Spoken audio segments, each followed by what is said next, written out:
పునఃప్రారంభం జరగటం సంతోషంగా ఉందండి మాకు. కాకపోతే జగన్ చేసిన పనులకి మాకు చాలా బాధ అనిపించింది.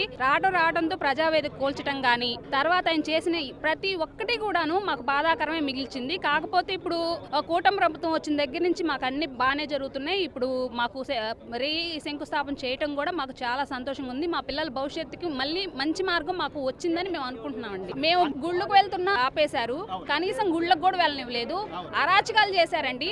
అన్ని రోజులు కూడా ధర్నాలు చేసినా కూడా మా మొహాలు చుట్టానికి కూడా రాలేదు. అసలు ఆయన ఎలా బాధపడుతున్నారు, ఎందుకు ఏంటనేది ఒక్కళ్ళు వచ్చి మమ్మల్ని పరామర్శించిన వాళ్ళే లేరండి. అప్పుడు అసలు లేరు. కనీసం ఎలా ఉన్నారు ఏంటనేది కూడా రాలేదు. మాకు చెప్పడం అయితే ఓట్లు అడగడానికి వచ్చినప్పుడు మేము అన్ని ఇక్కడే రాజధాని ఉంటుంది మీకు అని హామీ ఇస్తున్నాము అంటేనే చాలా మంది నమ్మి ఓట్లు వేశారు.